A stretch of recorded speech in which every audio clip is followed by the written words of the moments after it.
मित्रों नमस्कार। मैं डॉक्टर वीपी त्रिपाठी अपने YouTube चैनल पर आप सभी मित्रों का हार्दिक स्वागत करता हूं। मित्रों, इधर लगभग 20 दिन पूर्व हमारे कुछ मित्रों के फ़ोन आए। उनका कथन था कि हमारे बच्चे मिर्गी रोग से ग्रसित हैं, इस पर कोई आयुर्वेदिक समाधान बताया जाए। मित्रों, आज मैं आप लोगों के समक्ष मिर्गी रोग पर एक अनुभूत चिकित्सा का वर्णन करने जा रहा हूं, जो आप सभी के लिए अत्यंत ही लाभप्रद सिद्ध होगी।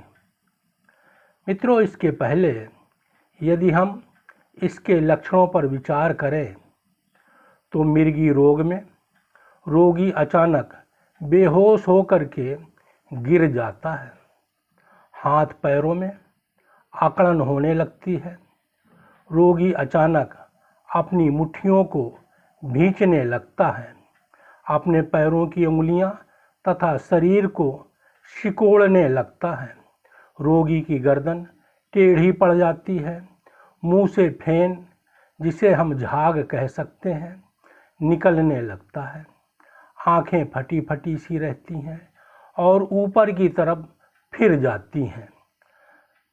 बहुत सारे रोगियों की दांती बंध जाती है। इससे रोगी अक्सर अपनी जीभ भी काट लेते हैं। किसी किसी को दौरे के वक्त मलमूत्र भी निकल जाता है तथा रोगी बेहोशी से पहले अक्सर रोगी को पता नहीं चलता कि उसे कब दौरा पड़ने वाला है। बातें करते करते अथवा चलते चलते रोगी एकाएक बेहोश हो जाता है और उसे अकड़न होने लगती है और पूरा शरीर जख्मी नाग की तरह बल खाने लगता है। कोई कोई रोगी बहुत जोर से चिल्ला करके बेहोश हो जाता है। आज तक इस रोग का असली वजह ज्ञात नहीं हुआ। यह दौरे कब आएंगे ये कहना अत्यंत ही कठिन है। फिर भी किसी किसी को दौरे आने के पूर्व कुछ एहसास होने लगता है कि अब मुझे दौरा आने वाला है।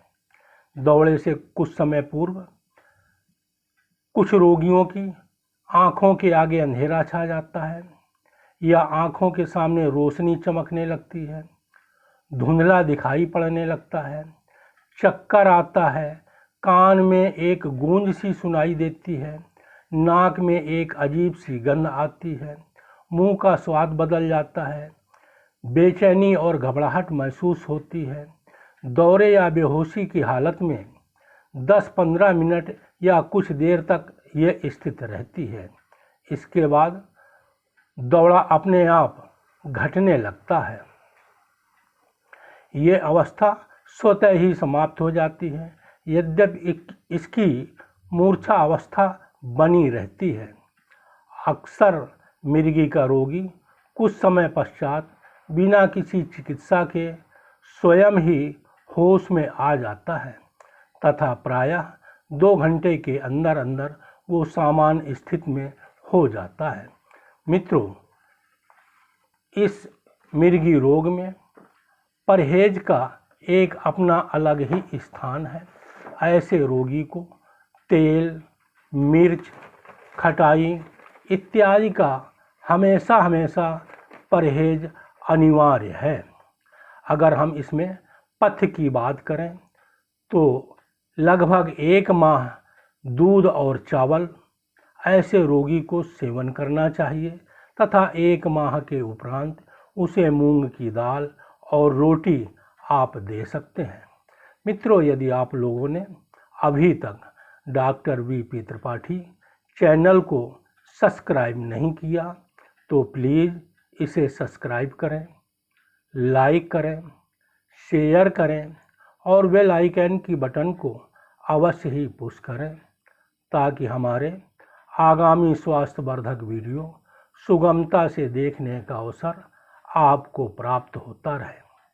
मित्रों, इसकी औषधि जो अभी तक की गई है और उसके अत्यंत ही अच्छे परिणाम प्राप्त हुए हैं, वो मैं आपके समक्ष प्रस्तुत कर रहा हूँ। इसमें आपको सतावर, बच, मुलेठी और ब्राह्मी ये किसी अच्छे पंसारी की दुकान से आप ले लें। एक बात का स्मरण रखें कि इन चारों औषधियों की मात्रा समान ही होगी, किंतु जब आप पंसारी की दुकान से औषधि खरीदने में समभाग की बात मैं नहीं कर रहा हूँ, किंतु जब आप ये प्रत्येक औषधियाँ कूट पीस करके कपड़ छान चूर्ण करेंगे तो चूर्ण की मात्रा समान होनी आवश्यक है। ये मित्रों, आपकी लगभग पूर्ण औषधि निर्मित हो चुकी है। अब इसे 3-3 ग्राम की मात्रा में, ये मैं जो मात्रा आपको बता रहा हूँ ये वयस्क रोगी की मात्रा है। उम्र के आधार से आप मात्रा कम और अधिक कर सकते हैं। 3 ग्राम उपरोक्त औषधि शहद के साथ सुबह खाली पेट और रात्रि को सोने के पूर्व इसे आप प्रयोग करें। आप देखेंगे कि 1 या 2 माह के उपरांत आपके दौरे में अनायास कमी आना प्रारंभ हो चुका है। उक्त औषधि का प्रयोग कम से कम 6 माह अवश्य करें। यदि आप 6 माह उक्त औषधि का प्रयोग कर लेते हैं तो मुझे पूर्ण विश्वास है कि आपका रोगी चाहे कितना भी पुराना क्यों न हो, उक्त औषधि के प्रयोग से वो अवश्य ही स्वास्थ्य लाभ प्राप्त करेगा।